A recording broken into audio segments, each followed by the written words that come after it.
All right, tonight we got adult entertainer sensation Mars Black. What's up, Mars? What's happening? Sensation. I like that little added verbiage. Hey, listen, gotta make it. You gotta. What's the term? You gotta fake it till you make it. There you go. There you go. I love it. You gotta have some kind of catchy catchphrase nowadays, man. That's right. You ain't kidding. Shit. So, what happened was in Jersey every year there's a Expo Exotica. So I went there and I met you there and I was like, you want to come on the podcast? And you're like, absolutely. You gave me a card, which I still got right here. Okay. And we're making it happen. Absolutely. It's all about the merchandise. I got to have it. Everybody needs that merchandise. Yeah, you ain't kidding, man. All right. So how long you been in the industry? So on and off since 2005. I'm actually retired military. Mm-hmm. So I couldn't really do it while I was in the military, of course. Had to keep it low key.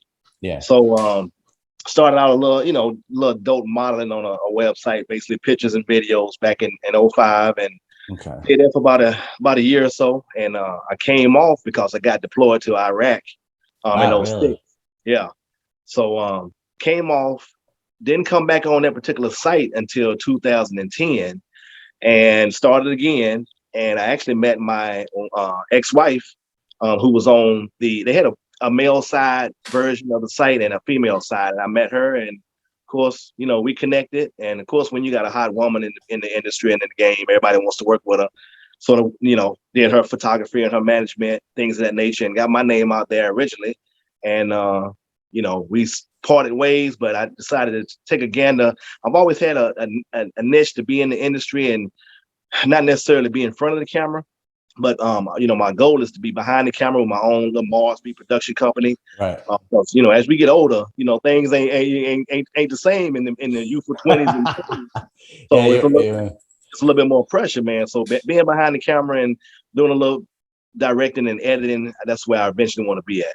Well, I could definitely know what you mean, man. I was not good enough to be a professional bodybuilder, so I come on here and I interview bodybuilders, and it's just like expanded into other facets that I'm interested in. So I know where you're coming from. So here's an interesting question that most regular guys don't understand: is how long were you married to your ex for? Well, let's just put it like this: I'm on my fourth marriage, actually. So you holy shit! My fourth and final marriage, and let me be clear. I'm a grown man. I'll be first to admit the three previous marriages, I had great women in my life. It was me and my issues. I love women, and I'm not have to marry them. That's true. I've heard it before. But I've been one, and my mom and dad would tell me, you got to stop looking for the looks. I was always a guy, I got that 10, and you boys, hey bro, hey Mars, man, that motherfucker fine. And I'm like, got the big, yeah, man, I know she fine, yeah. It was all about the looks and never not knowing anything deep down inside, their history, their background, and everything like that. So eventually had to come, get real with myself. And my current wife, we've been together going on 7 years now. Okay. 7 together, and then married for about 2.5, and she supports me in my endeavors and everything. So I couldn't ask for a better thing. So yeah, were you is she in the industry at all or no? No. Okay. She stays behind the scenes, low key. You won't see her. So she just supports. Good. Yeah. So getting back to the wife that you had that was in the industry. Okay. How long were you married to her for? We were married 3 on paper and together physically 2 years. Okay. So, yeah. How did you, because regular guys are going to find this interesting. How did you deal with the fact that she was in the industry and you were her husband? I was cool. And again, that was a learning process too of being some, lifestyle swinger per se, because I used to be the guy, been an avid porn watcher since adolescence, high school days and whatnot. And club. Yeah, absolutely.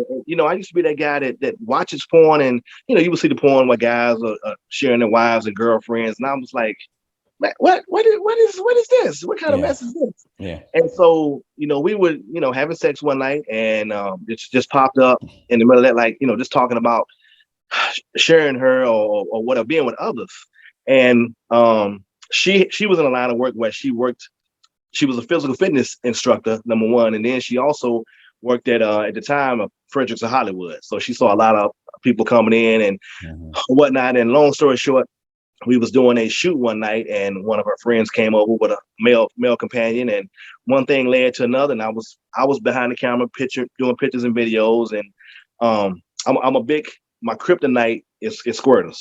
So that's my kryptonite, man. If they squirt or whatever, I'm game. So okay. the guy, they got with the guy, and I had been with her at least, I think, a year at least, and I had never made a squirt. But this guy, he opened the floodgates, and when that happened, it was a thrill. It was fun and excitement, and I had looked at him like, well, he was here. No numbers was exchanged. It ain't like she was leaving me for him that night. And we ended up, making love until the sun came up, because I was that turned on from that thrill of excitement. And I had to get in my head. It's like, it was fun and excitement for the moment, but this is still my wife. She's not going nowhere. And it actually just made things better for us sexually. And I was hooked from that point on, just like, I'm cool with it. So I had, meeting her on the site and coming across her and, looking at her. And funny thing about it, when I met her, her mother was also on this particular site. Sweet Jesus. So I'm sitting here like, man, I have hit the jackpot. She's somewhat appeared to be with women and bisexual, and her mom is also. And I'm like, I couldn't ask for nothing better. So yeah, from the inside looking out, it certainly seems like you've hit the jackpot. But for somebody who's been married, I've been married for quite some time now, and it's not about the looks. Yeah, you got to be attracted to the person, but it's a lot more to it than that, And, but the truth of the matter is, very few guys understand that. Very few guys, a pretty girl throws the pussy at them, and it's correct. That's it. It's a wrap, Yep. We tend to think with the wrong. And I know before I went to the military, I had my mom is deep in the church and everything. And, I had one of the church deacons tell me, he's like, hey, young man, you about to go off and become a man and be in the military. You got to think with the right head and not with the wrong head. And it took me about 40 some years to yeah, that was the truth, man. Right. Really is. But I finally equated and got it, man. So, All right. So basically how you worked into the adult film industry is that you were behind the scenes. Correct. And you were married to a girl that was actually in the adult industry. Correct. All right. So tell me about the first time you actually were in a scene. Well, actually on camera, probably about 2.5 years ago. Actually with a couple who they, I think you get a jacket, a Letterman's jacket for 50,000 subscribers on Pornhub. So they're at that level, but it was a couple that I actually shot with them. And me myself personally, I love to play, with couples when I'm doing my thing, and met them and actually, shot with them, and they posted and stuff on Pornhub and everything. We got some good reviews on that. So probably about 2.5 years ago to be officially out there in the public eye. Okay. And tell me how that experience was and what happened and so on and so forth. It was great. Again, it's not too many people, it's in the lifestyle, you and like you probably can, a lot of guys, they don't get the fact of being able to share that female that they're with, girlfriend, wives, or whatever. But when you come across another guy who's just as open with the ideal of sharing, his prized possession with you, and enjoys it, we're not talking about the cuckold stuff. We're talking about just the guy in general just enjoys it. It was good. I mean, I'm the type of person that likes to make friends in and outside of the bedroom. I like to have a chemistry where we can kick it. We ain't got to be talking every day or whatnot, but call each other once a week and just shoot the shit. And but it was of course you're nervous. Call each other once a week, shoot the shit, and fuck his wife. Exactly. Well, I am certainly keeping you away from my wife. That's for sure. I got a story, man. I got a story about that. But, all right, go ahead. Of course, you're nervous the first time, but when they have been in it or have experiences before you, they make you feel homely, and invite you into their home. Make sure you're comfortable, and things of that nature. So when you have that comfort level and you're not all tense and everything, it makes for a better environment. Sure. And the chemistry is there. And I'm a people person, so I've been told, my wife tells me I can make friends with a wall, and just that personality from others and feeding off each other's personality, it makes things a lot better. So it's been good. It's using out of, hey, how you doing, meet and greet first time. We've had some conversation prior to getting together. So that's how it was with this couple. And like we're the best of friends now. He'll call and leave a 17-minute voicemail sometime. I mean that's the type of stuff that goes on, and share their experiences when I'm not even around and or whatnot. So it's real cool. So when you first shot this scene, it was with another couple. Correct. And you were with your ex? No, this was my current marriage. Oh, your current one. Okay. Yeah. And was it on set? Was it something you did like amateur with a camera? How did it work? So this right here was just basically amateur. This was in their home, and for them hosting. If you want to talk about like professional or whatever, again, that was about 2 years ago with a company out of Florida, where we shot with them, a female-owned company at the time, and so that was really my first professional one about 2 years ago. And how did that one work? And explain what the difference is as far as being from professional and amateur. So me, I'm strictly, me personally, I don't consider myself, I always clarify, I'm an interracial content creator, not a porn star. People say a porn star. I like to put the difference with the two. Porn stars are the guys out here, like Richard Mann, Rome Major, them guys that's been doing it for a minute. They got the lights, cameras, actions, the camera crew and everybody, doing their thing. I personally like the whole amateur, the feeling of being independent, having your independence. You set your own stuff up, or you got another person in there. It's not a room full of people and directors. You just basically going with the flow, doing your thing. And I tend to be more comfortable in that type of environment than the whole professional, hey, we need you to cut right here, regroup, and come back and do this other scene. And, I just like having that hands-on direction, or talking with the couple. Hey, what do you want to get from this scene? What are y'all trying to get? And, and usually 9 times out of 10, we get on the same page from the jump, start shooting, and just go with the flow. It's better. But the whole amateur thing just gives you more freedom to make it how you want to make it, instead of following some type of script per se. You know what I'm saying? Okay. Yeah. So when you did your the first professional one, is it like how people picture with a camera crew and lighting and makeup artists? So it's just like how people picture it. Yes. Yeah. Okay. And is it like all right, hey Mars, stop. That's not what we want. We want to do it this way. Or we want to do it that way. Or we want to do it this way. So it's like that too. And then it's just like a lot of editing to make it seem as if it's going smooth. Yes, there you go. Exactly. Compared to where, again, like I'm headed to shoot with a couple that I actually shot with last Friday, and I'm going down tomorrow to shoot with them again. Again, they're strictly they just started out a few months ago, but the hubby loves to edit the footage, and we'll talk beforehand. Hey, I'm trying to get this for this particular scene. Let's do it like that. And if we have to stop, it's not no over and over, but it's just like, hey, here we go. Y'all do y'all's thing. I'm gonna be behind the camera and so. All right. So another question that a lot of people want to know is, and if there is help, if you will, please, be honest. But how do you, like, when I'm having sex with my wife, it's there's no stopping. It's, here we go. Right. But when you're doing it on a professional level, like you're doing it, and you have to stop and start and do the, the come shot here and so on and so forth. How are you able to perform like that, where you have to stop, start, come on cue, so on and so forth? Is it a learned skill, or is it something where it's like you're just born to do it, or do you have help with Viagra, Cialis, the injection, whatever the hell it is?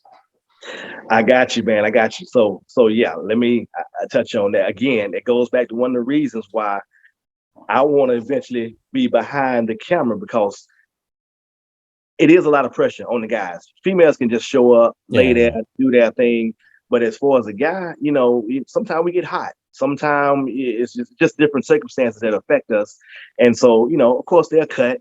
And, and it's been times I'll be the first to admit it happened to me on more than one occasion where I'm stopping and, and usually ladies or whoever's in there, they take your time, get some water, and come back for however long. They don't want to be waiting hours on hours, but hey, take a minute, regroup.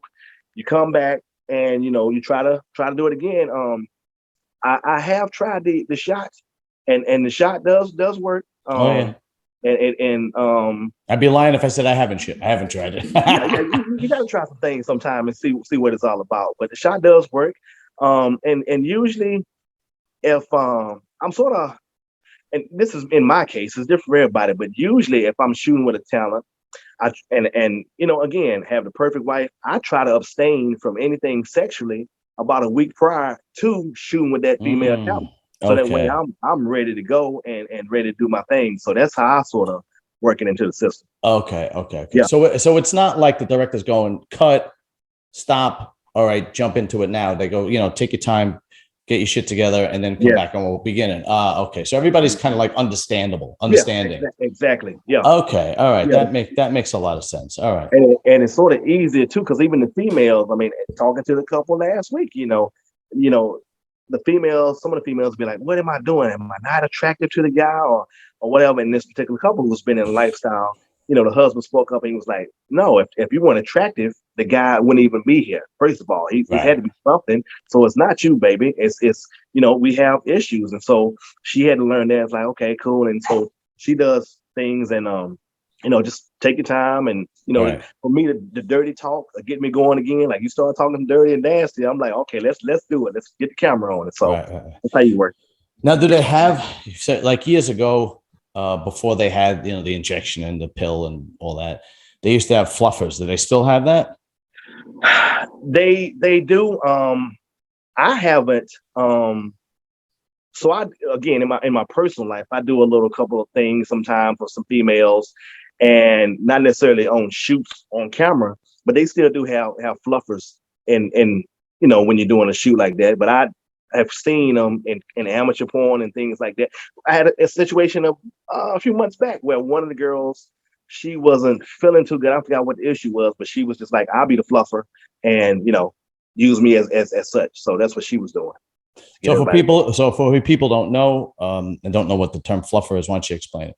So fluffer is just a female on the sidelines. It's not actually in the movie, getting tore down or whatever. She's on the sidelines, giving the guys blowjobs, whatnot, making sure they're ready to go. It's because you definitely don't want to see footage of a guy just limp on camera. Right. The guys want to see penetration and going to town. So just got a chick or a couple of chicks on the sideline, doing blowjobs, making sure the guys ready to be tagged in and do what they do, pretty much. So when I was a kid growing up, and I would go buy like DVDs, or actually it was VHS, right? Yeah, I know I'm old.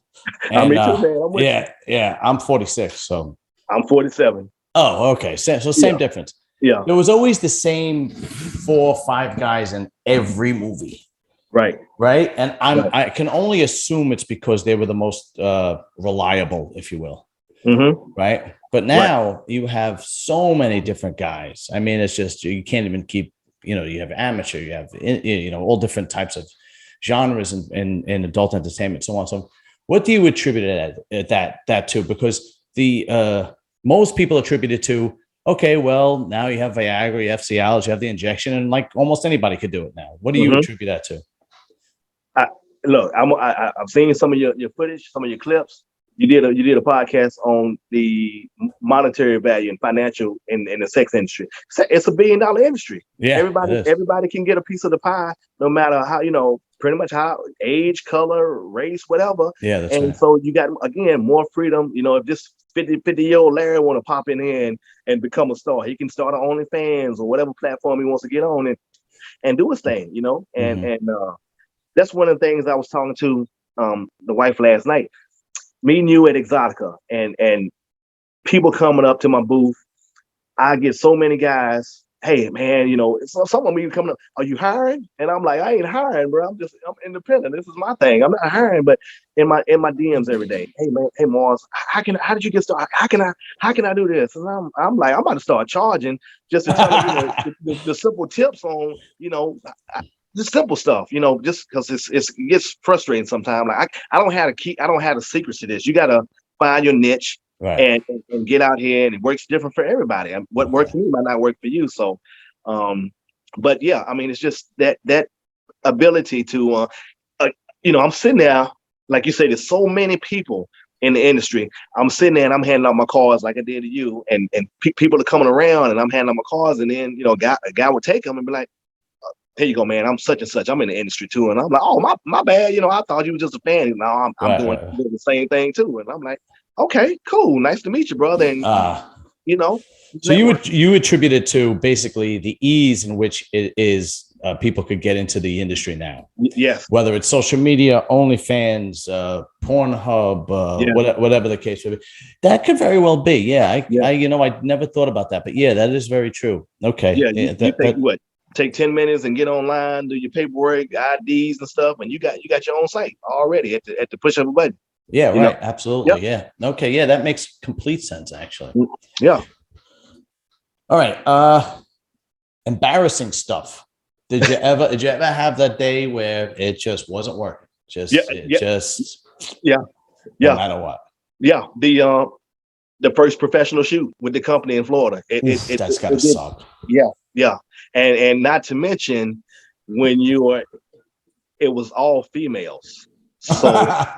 So yeah, that'll hurt a guy's spirit to the core when you man, like just give me a second and you're trying to do your thing, and it's like, come on, and so you got one trying to coach you on, like talking to you, and then you got the other ones in the back behind you, and now you're in your head like, are they talking about me in the back? What are they doing behind me? And just you lose it, man. And then you got to figure out something on how to get the cum shot and make it look like you did something, and when you actually didn't. So yeah, that can definitely mess with your mind a lot. I ain't gonna lie to you, man. So it takes a lot.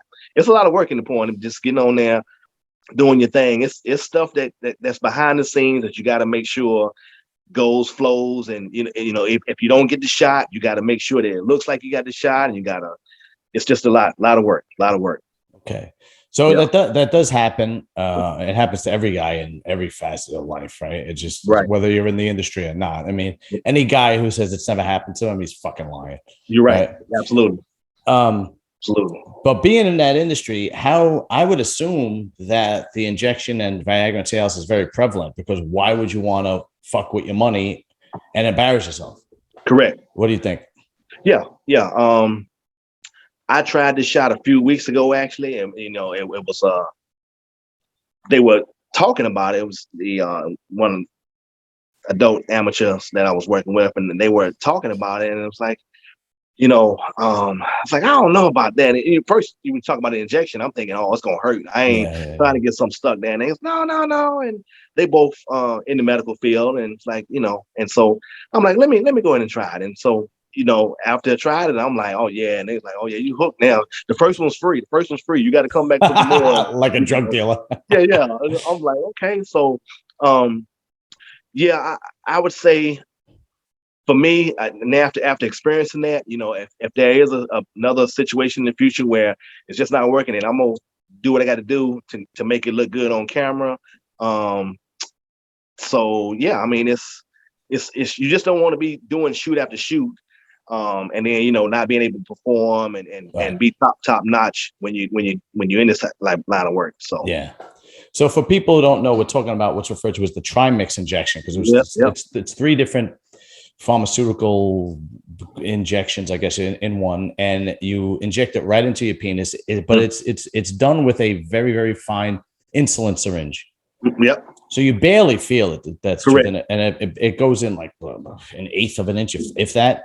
Right. I was standing there. I got my standing there at attention, tensed up, and she did it like 1.1 second, and I'm like, that's it. And she's like, yeah, it's done. And I'm like, okay, cool. And, and probably about anywhere between 2 to 5 minutes, it starts taking effect. Once you get aroused, and you ready to go and do your thing. That's it. Yeah. Yeah. And this injection is available to anybody. You have a problem, you can go to a urologist and they could prescribe it. It's got to be refrigerated. So when I talk to what's so funny, it is literally inexcusable for a guy that can't get it up anymore, between Viagra, Cialis, the Levitra, the injection, and then absolute worst case scenario, you can get a fucking implant. Yeah. Right. And some insurances cover it too, the implant. Wow. Yeah. Wow. So when I talk to a girl and whatever the case may be, and they're like, oh yeah, he couldn't get it up, I almost think they're lying, because I'm like, why? It's like, there's so many ways to overcome that now. Exactly. Right. It's like, I think that there was a study done in the over 65 retirement towns and whatnot, and when they retire in Florida and whatnot, and they had a huge spike in STDs after Viagra was invented. Okay. No. It's like I equate it to, if you can't do it, get it up. It's like, if you're getting a DUI nowadays and you got Lyft and Uber out here and you ain't calling, something's wrong with you. If you got anything available to do what you need to do. But yeah, I mean, I'm loving everything, within arm's reach. If you got any questions, my experience, I made some good friends over the past few years. If you got any questions, or I'm always learning something new from people. Even like at Exotica, just different ways of setting up your booth and marketing yourself, or editing skills when I'm doing because I do everything, like I said, independent. I do it from slinging the dick to taking the pictures, to editing my videos, to posting all this stuff. It's all me. It's nobody else behind the scenes. So it's a lot of work in that as well. Do you ever run into an old school guy who hates the fact that anybody could do it now because of the fucking injection? Like, you guys don't know what it's like to blah, blah, blah, blah, like a typical, my generation is better than yours kind of thing? Not really. Really? It's been all love. No, not too much hate. None of that. Yeah. Because I just picture, how everybody Jordan was the greatest basketball player, and they're talking to the young guys about how LeBron ain't shit compared to Jordan. Right. I'm thinking the same thing. Like, you young kids have no idea what it was like when in the 70s and 80s when we used to do it. Yeah. I can relate to that. Yeah, because that stuff wasn't an option back then, and they had to make it get it how they live. You know what I'm saying? They had to, just be ready. So yeah, I haven't encountered that as of yet. You got all this other stuff available to you compared to what we had to go through back in the day. No, it's been all love. Good. Yeah. When you said you do mostly couples, what other types of genres have you gone into in the industry? So I prefer, like I said, working with couples, and I know I corner myself in the market. I have a thing for white women. I'm strictly interracial. Okay. That's it. And I a lot of the sisters, they don't like that, or whatever. You ain't kidding. Holy shit. Oh yeah. They at Exotica, I had a friend of mine. He was in my booth, and I was handing out cards, and my boy was like, "Hey, don't you give it to that sister? She gonna throw that shit on the ground quick, fast, to her." And they looking at my banners and seeing the interracial pictures and stuff, and it's like you could tell it was some this dude here, okay, but everybody got a preference, and that's just been my thing at an early age of just preferring Caucasian women. And and you're right about Black women hating. I mean, they hate that shit. Yeah. Did you see when that white girl killed her boyfriend was Black? Oh yeah. Yeah, and all the Black girls are like, well, that's what he deserves for dating a fucking white girl. And I'm like, he's dead. Have some compassion, Jesus Christ, man. Correct. Yeah, and what's funny is that I see more interracial couples now than I've ever did in my entire life. It's becoming more and more acceptable every time. And like you said, it's mostly Black men and white women. I don't see. I mean, I do see white men with black women, but it's mostly black men with white women. Correct. You know? Correct. Yeah, my a little bit like I said, I'm on my fourth man. My first wife was Puerto Rican, and then my three last have been Caucasian. So wow, that's just my preference. That's my preference, man. All right. So you said that you grew up in a very church going home, right? Your mom was very religious. Still is. How does she take it? What you do for a living? She doesn't know. Let me take it. So all right. What do you tell her you do for a living then? Well, I'm retired. Military. I'm just enjoying retirement. Oh, there you go. Yeah. So me, a little bit of background. I'm a only child. Grew up with both my mom and my dad from a small country town in North Carolina, tobacco fields, things of that nature. My mom don't even have internet where she's at right now. Wow. So it's not even on internet down there. When you go to my mom's house, it's limited cell phones. It's like you're going to the Stone Age when I go visit my mom. Limited. But she's not technically inclined. She doesn't want to be. She still got a flip phone. She doesn't want no technology stuff at all. But she's deep in the church, and she probably would it. She knows that I'm a wild guy. Well, after four wives, I'm sure she could see that. Even with this one, like my mom, this current one, before we got married, she told my wife, she's like, you do know how my son is, right?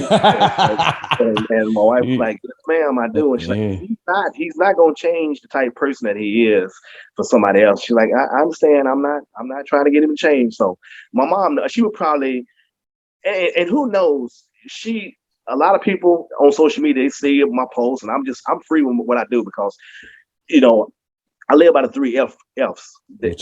We can cuss on here, right? We can absolutely, curse. Yeah. So the 3 F's is unless you feeding me, fucking me, or supporting me financially, I could give a fuck about your opinion. Yeah, right. Especially after I done served this country. I served the military 21 years.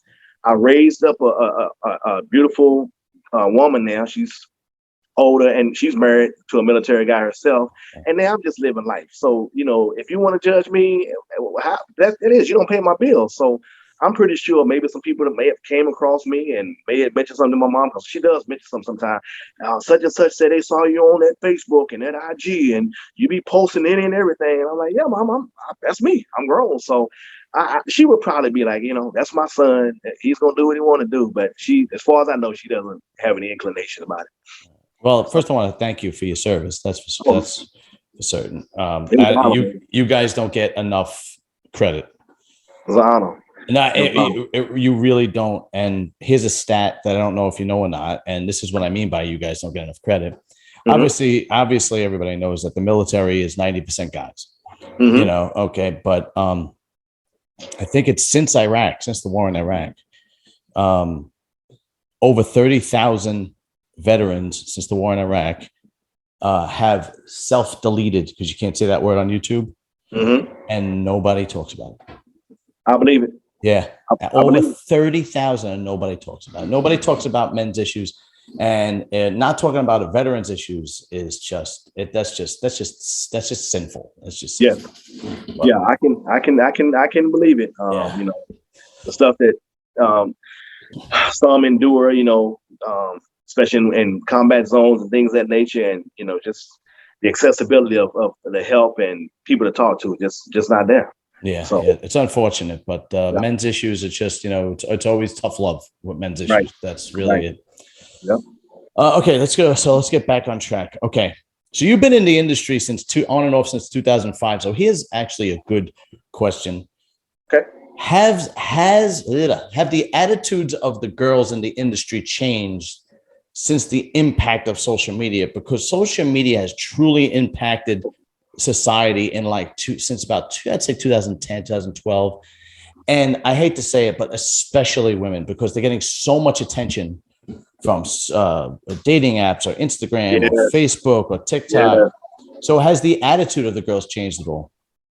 Yeah. I said 110%, man. Right. And I was just having this conversation the other day about the way that females are being treated.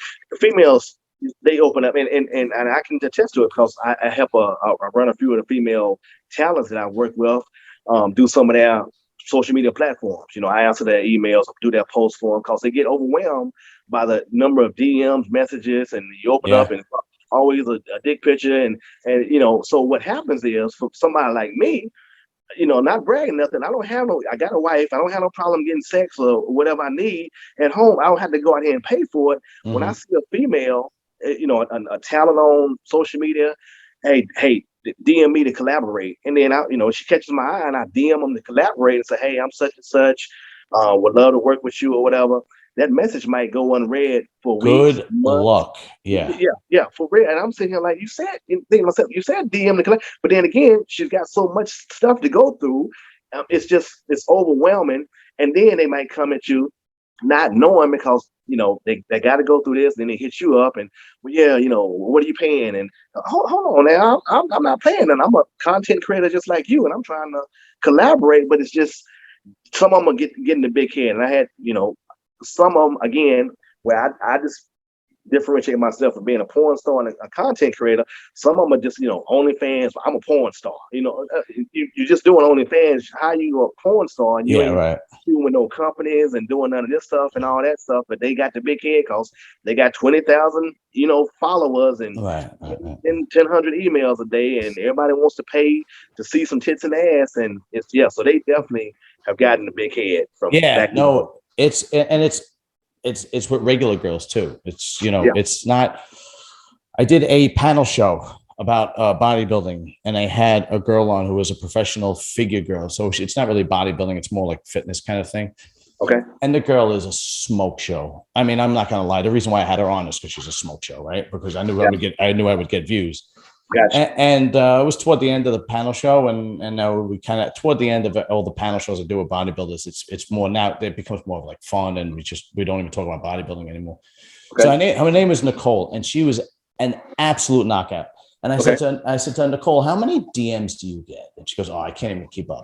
I said, well, what do you think? She goes, I don't know. I said, I will tell you how many DMs I get on average. Right. You tell me how many you get on average. And she goes, okay. I said, okay.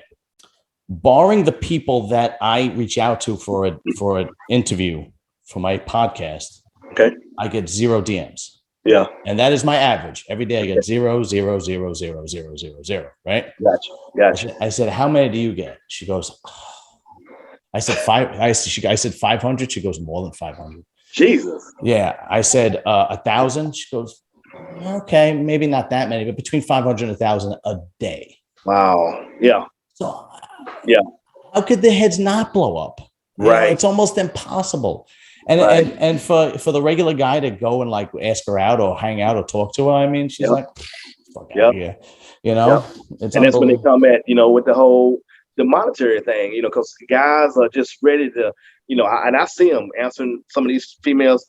You got Cash App, you got Amazon wish list. I want to buy you something. And it's like, I mean, I would be the same way. Like, yeah, okay, I want these. I'm a sneakerhead. So I'll be like, yeah, I want these new Jordans just came out. So they got it at the tip of their hand, whatever they want. It really is. It really, I mean, and I messaged, like today I messaged a Playboy Playmate. Okay. Because I never had a Playmate on.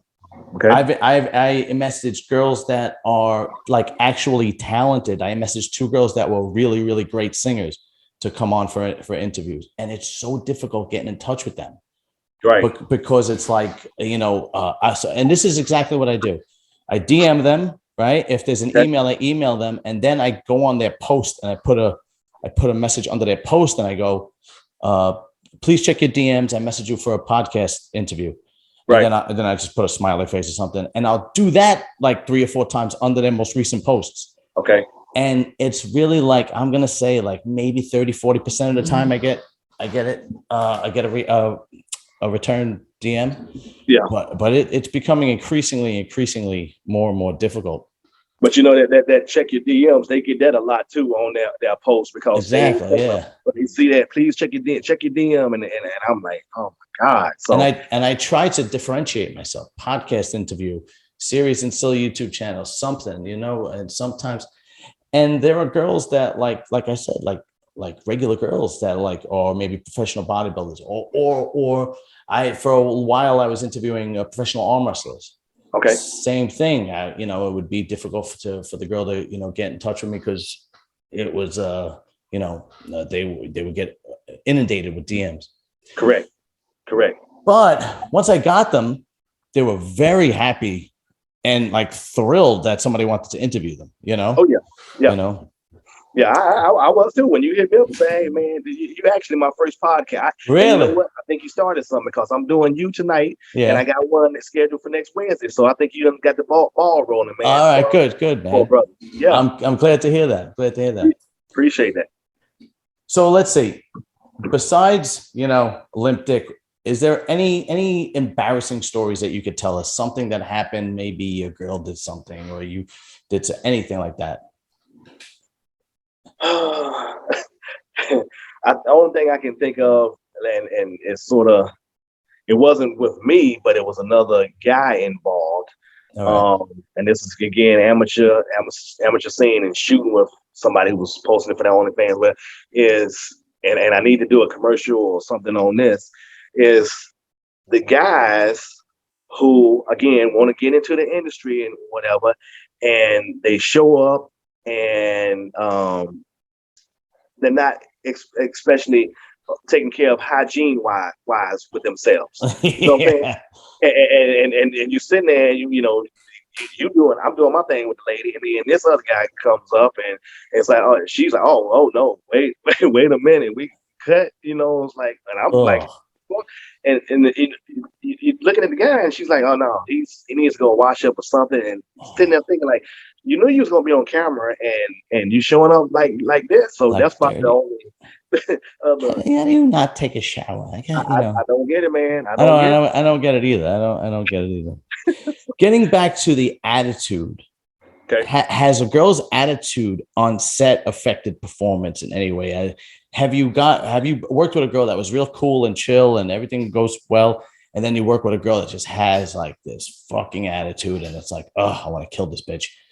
Like I said, my experience thus far has been great.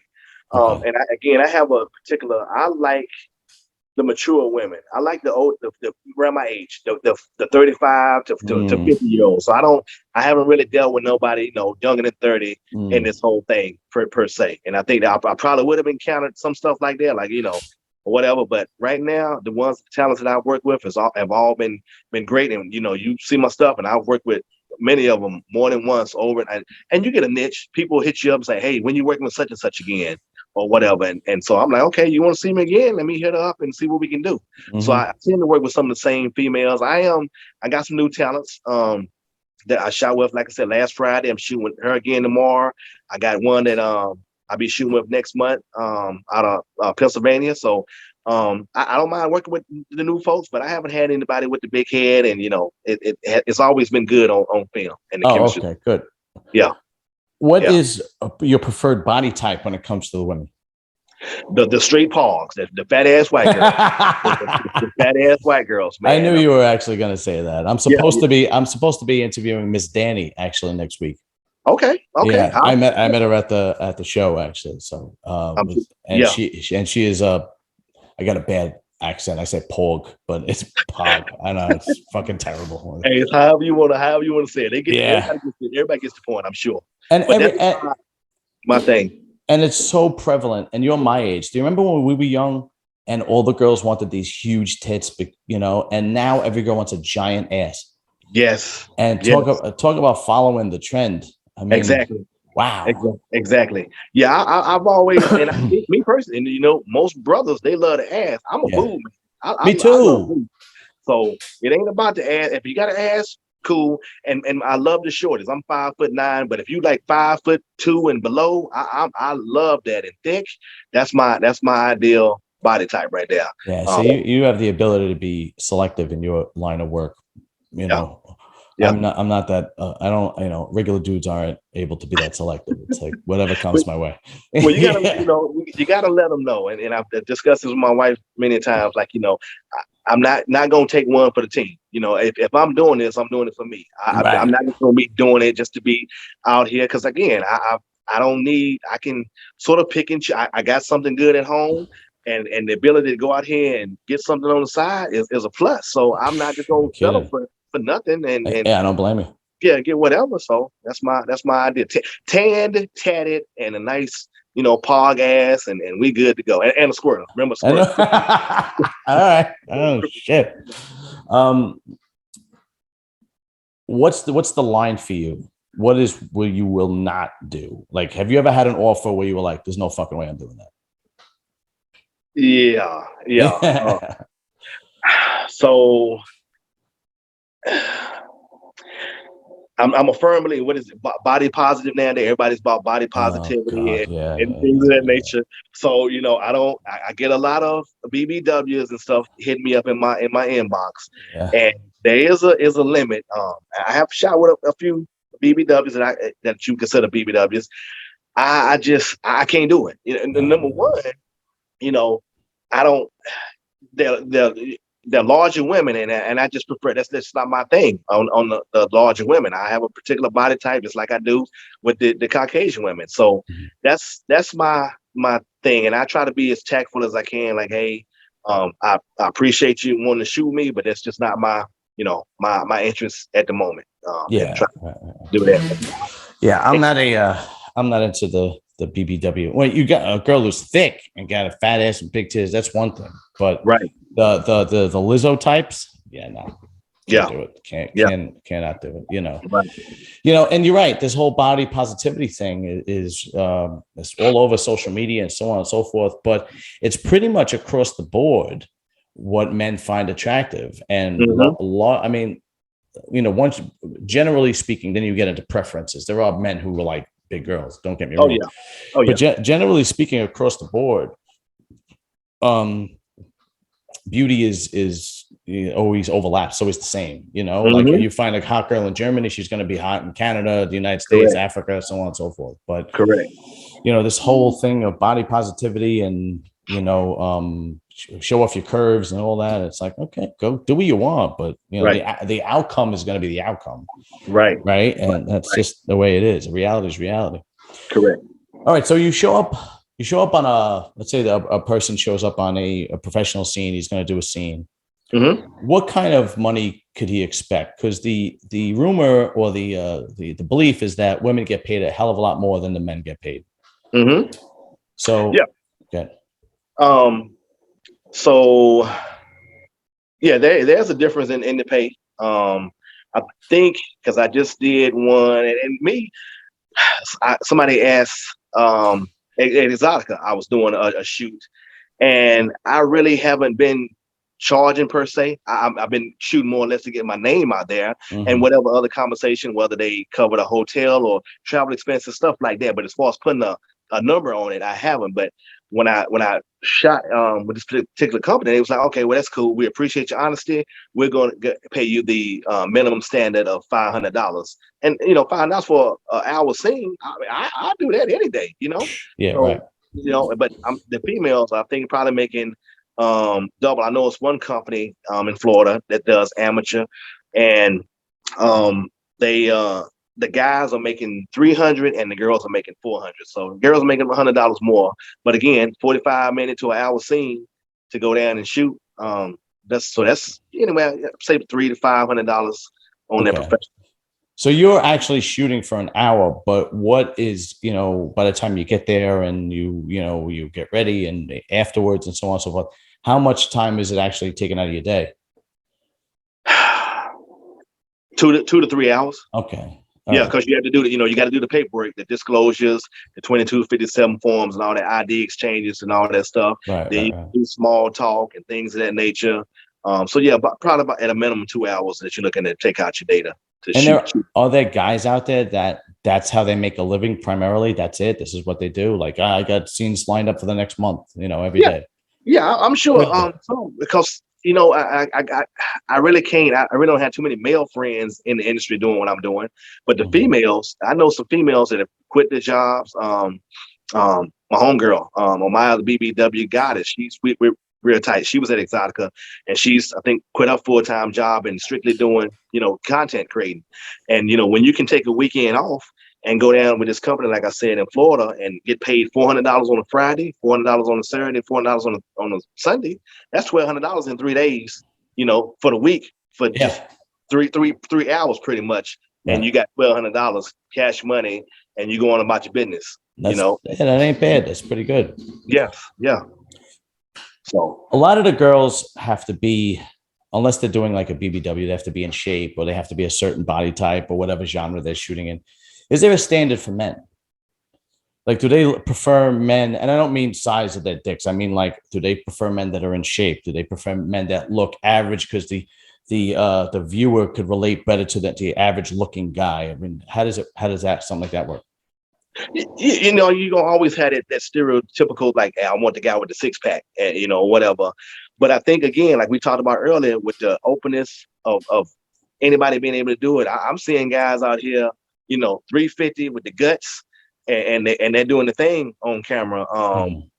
I can't. I guess I have, me personally, I'm still always trying to lose weight and better myself.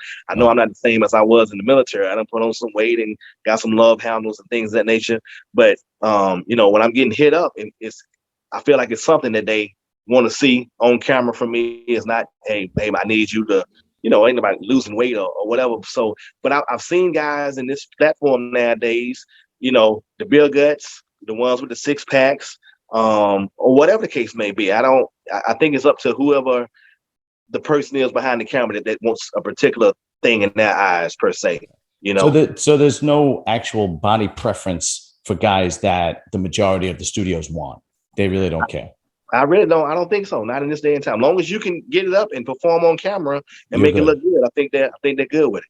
Okay, because remember when we were kids, like you had the Ron Jeremys, yes, and you had, I forgot the guy with the curly. I mean, basically, it was just the guys that could be reliable, but they also looked like your average regular dude, right? And in my opinion, and this I might be wrong, it related to the viewer more because it's like, oh, this guy's banging like a hot chick, right? Maybe I could do the same. Maybe I could bang a hot chick. He doesn't look much better than I do, whatever.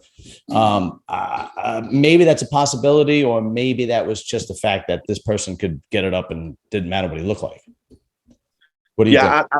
I think so. I think it's more or less on, if you're able to perform, then we can use you. Okay. Whatever your body type. Because like I said, I've seen a lot of interracial content creators that you like, really, he's doing this with this chick, but that person is able to perform, over and over with different chicks and make it look good on camera and does that thing. So I think it's more that's gonna sell, and it's no cutting and all this stuff. Okay. All right. How much does size of your dick count? You again, it's preference. I think, because the females that I shoot with, me, I don't claim to be no damn horse dick in the game or none of that stuff. I think I'm an average guy, but with the female talents, and the companies I work with have had no issues with the size of my dick or whatever. And you're hearing from the females, they say they prefer girth over length anyway. So yeah, I've heard that my whole life too. Yeah, I'm a girthy guy, and they like, oh, you perfect, everything's good, we good to go on that. But again, some viewers, you see them all the time in the if you ain't 8 inches or 10 inches, I don't want you. I don't want to see you, or whatever the case may be. So I think it's individual preference. You're gonna have some that's 8 plus, 10 plus, or you just want somebody that just wants to look at some good porn and get off that way, and not really be too much involved in the whole size. So once again, it all depends. Like, there's so many different genres and ways that it's all depending on what you're actually shooting again. Yes. Okay. Yes. All right. Yeah. That all makes sense. Oh shit. That's the next question. How much of it is bullshit? How much of the girls acting?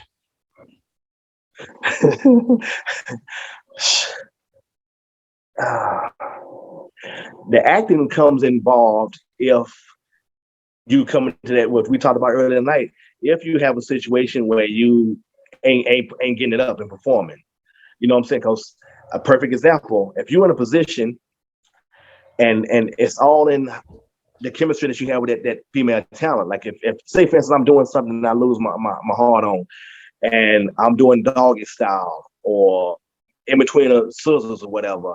If I'm doing it, and also where the camera guy's positioned there too, if he's just seeing your body moving and you're gyrating, you can make it look like you're still doing it. And then the female in turn, like, she's definitely can't feel you inside her. But if you just moving and you're doing your thing or whatever and trying to get yourself right again, because that happens, you can lose it and get it back. That's when the acting part comes in, per se. To keep it going instead of like, okay, I just lost it, and then you feel the same way. You just continue on, and then you're doing your thing, and hopefully you get it back. And if not, you make it look good until you can eventually get enough. You don't want to just like, say you're in doggy style and you lose it the first minute you're in doggy style, and all right, cut. You want to keep doing what you can, a couple more minutes, making it look good, and then 5 minutes, whatever. Then you just cameraman or whoever probably would get the idea like, okay, some ain't right, or you give them a cue and you break from there, but at least you got a good 5 minutes of that same position instead of being a minute and got to cut and come back and do something. So yeah, that's when the acting part would more or less come in. But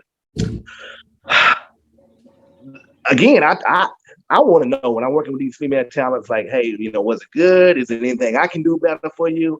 And my everybody's like, you good, Mars? Everything I do or I did with you, it wasn't faked. It was good, and that's what you want to hear. That's all I can go off of. Is what the females are talking about. So, all right, good. Have you ever been with a female and she caught feelings for you, and like she wanted to hang out with you afterwards? That was probably me. You know what I'm saying? That was probably me catching feelings. That was probably me catching feelings. No, man. But no, I know. Usually, and like I've conveyed to the wife, because it's all about communication and stuff. It's work is work.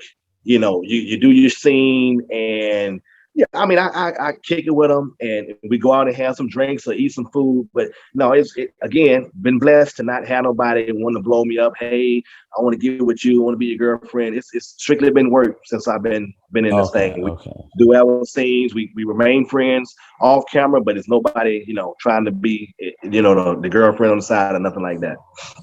And on the flip side, have you ever been with somebody that you guys can't stand each other, but you got to work together? No.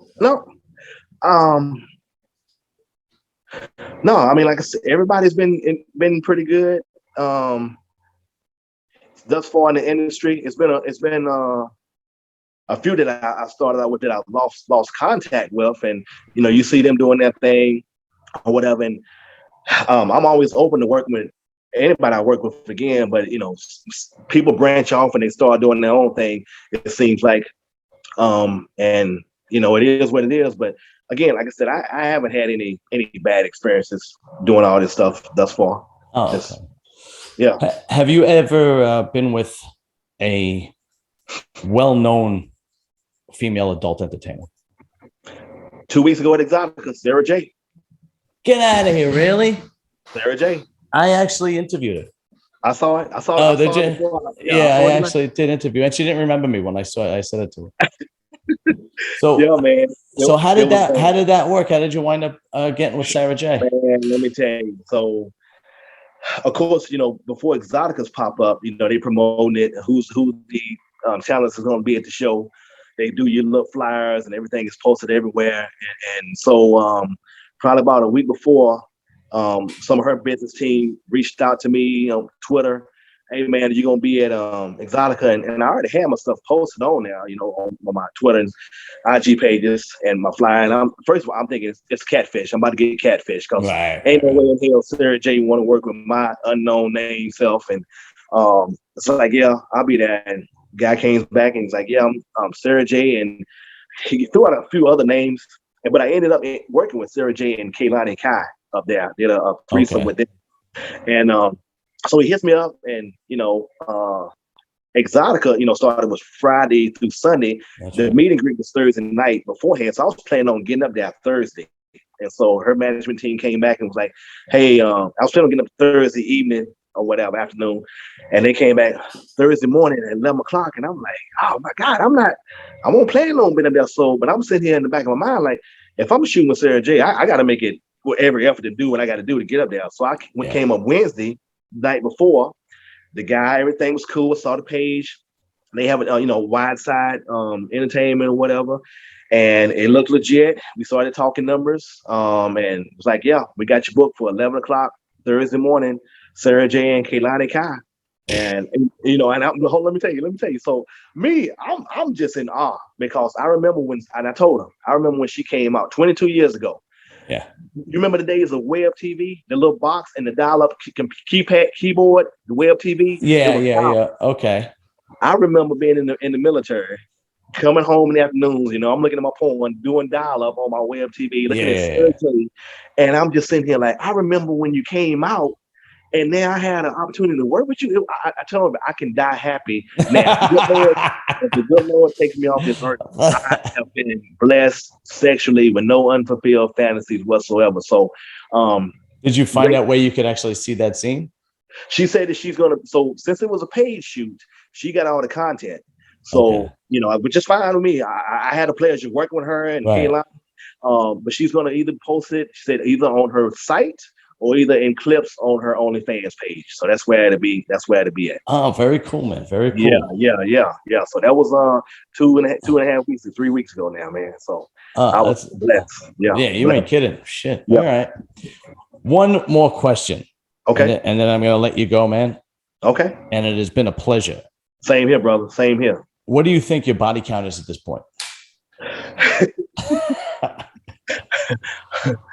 Look, that's another thing, man. You hitting on all the aspects I talk about in life, like on a daily or weekly. This is people want to know. Yeah. Well, back in the day, so again, small town country boy. Probably about 3 or 4 girlfriends in high school that I had sex with. Okay. Mm-hmm.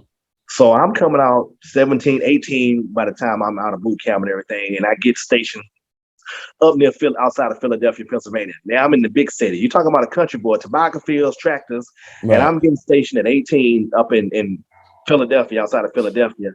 And I literally tell everybody at the time, I had a turnstile in my apartment because I had females coming in and out every night at 18. From 18 to the time I had my daughter at 21, I made a list. I made a list at one time, and I remember putting the list in my Timberland boots because I wanted to hide it. I'm not lying to you, John. I swear at that time, we talking about 1994. I was over 100 then in 94. Wow. At 94, and we talking about that almost 30 years later.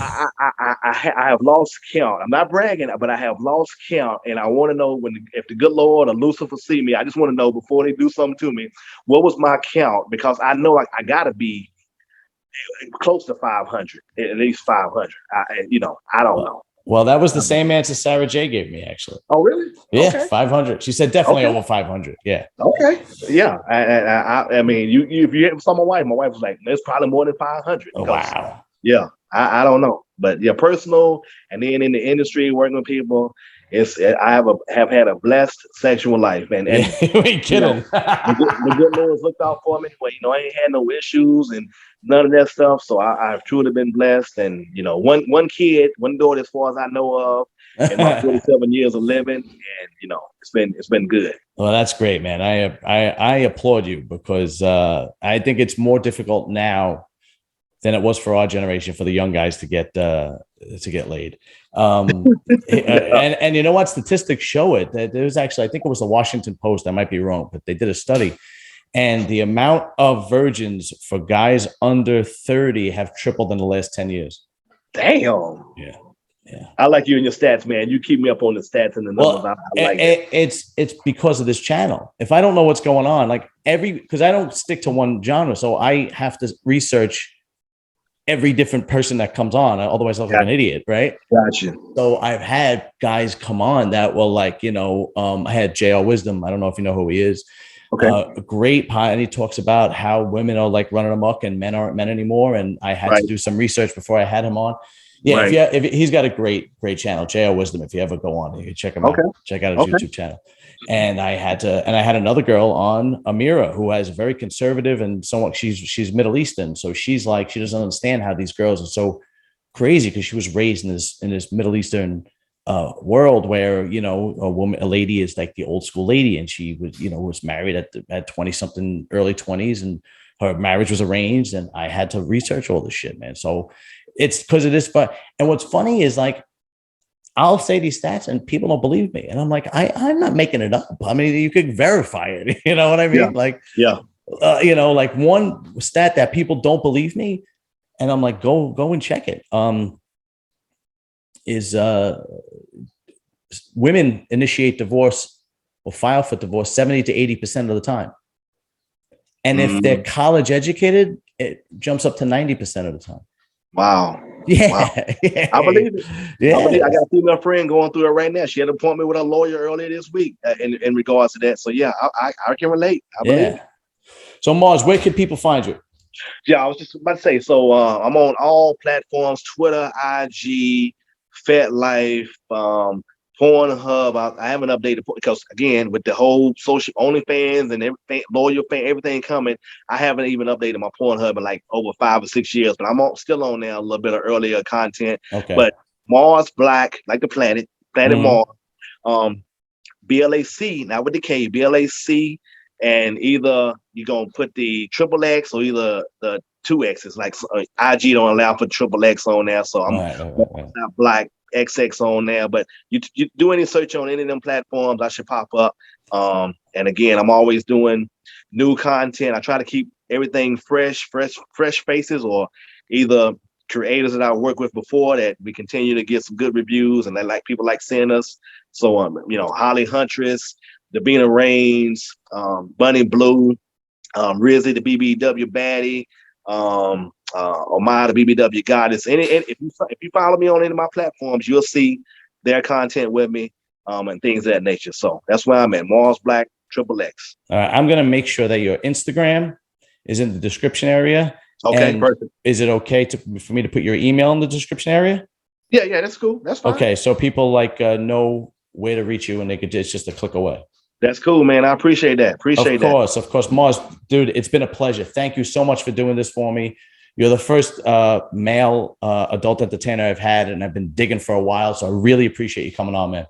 I thank you, man, for the opportunity, man, and blessings to you, man, you and your family, and been a pleasure, and look forward to seeing you at a future Exotica or another event in the future, man. Well, we'll do this again. We'll definitely have you back. Absolutely. Appreciate you. All right, brother. Have a good one. You do the same, man.